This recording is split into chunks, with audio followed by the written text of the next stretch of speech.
Dr. Lalitaa here. Today's video is all about ruminating thoughts. Now, what do I mean by ruminating thoughts? Ruminating thoughts are thoughts that we have when we're just sitting, thinking. So I'm here in the here and now, right now, thinking about something that hasn't happened, or something that might happen, or something that has previously happened, and I'm replaying it in my mind. Now, as I'm ruminating and I'm thinking about and I'm imagining this experience, my body is still here.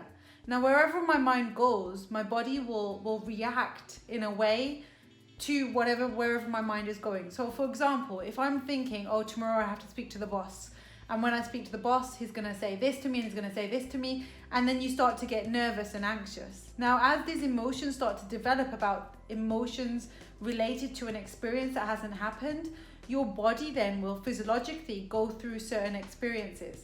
So you might start to feel like your heart rate increasing. You might start to feel yourself getting really sweaty, but you're here in the here and now. And you're thinking, what's going on? What's happening? Why can't I breathe properly? What's happening? And then you start to feel like something's going wrong, something's happening to you.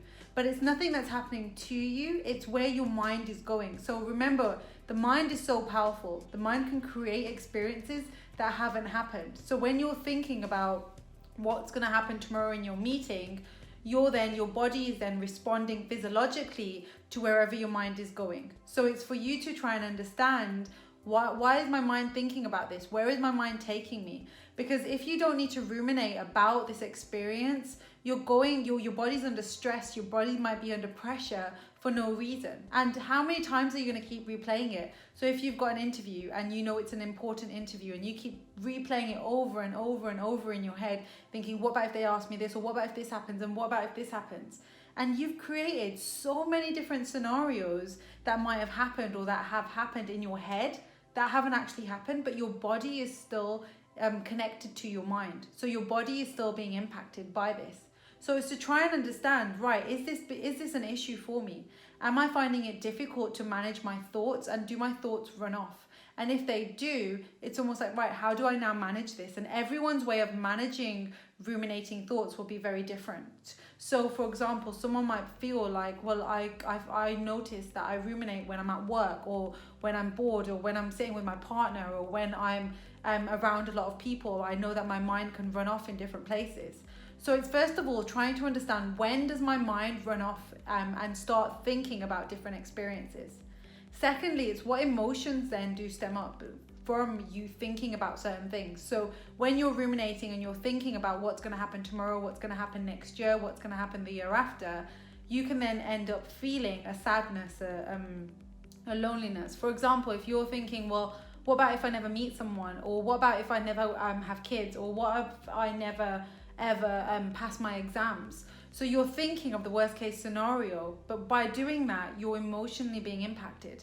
And also you're putting doubts within your mind as well. You're allowing these doubts to grow. And what happens to the other side of you, which is like, yeah, I will pass my exam, or I will meet someone. That side of you, do you ever nurture that side? So as I said, each individual is very different, and it's to try and understand what is happening when I'm ruminating. Is it healthy for me? Is it that I'm connected to lots of different emotions? What is going on for me? And I say this often, journaling is so important during this process, but also just stopping to check in. So when someone comes knocking at your door, you don't open the door and let anyone and everyone into your house. You open the door, and if you know them, if you're comfortable with them, you let them into your house. And it's the same with our thoughts. If we can create the same process with our thoughts, where a thought comes knocking, because we have thousands of thoughts in one moment. When a thought comes knocking, you get to decide, do I want to let this thought come in? Do I need to ponder on this thought? Because that thought then becomes an image in your head. That image then can then trigger emotions. When you're getting these emotions, physiologically, your body then is responding. And this is where you then start to notice, hang on, what's going on? Because you may not be getting enough oxygen into your body. Your body's getting ready for something bad to happen, because that's what you're thinking about. So even when you're thinking or pondering about arguments that you had, and it's like, well, I should have said this, or I should have said this, or how dare they say this? And you're building yourself up. You're building these different emotions within you. but also is that helpful for you to keep playing this over and over and over again in your mind? It's trying to understand what is helping me, what isn't. And if there's different emotions that are coming up for you, it's understanding, what does this emotion mean to me?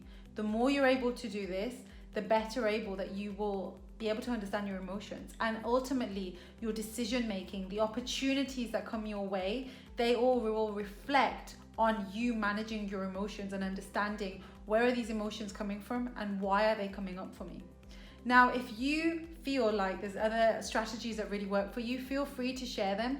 Comment below and feel free to share them, because this is a community for us to all work together and to develop coping strategies, and also what works for one person may not work for another person. So let's all work together and just share what works for us. And it is trial and error, and what might work for us today might not work for us next week, might not work for us. So we're always adapting to find new ways of working together. The more we do that, the better it's going to be for us.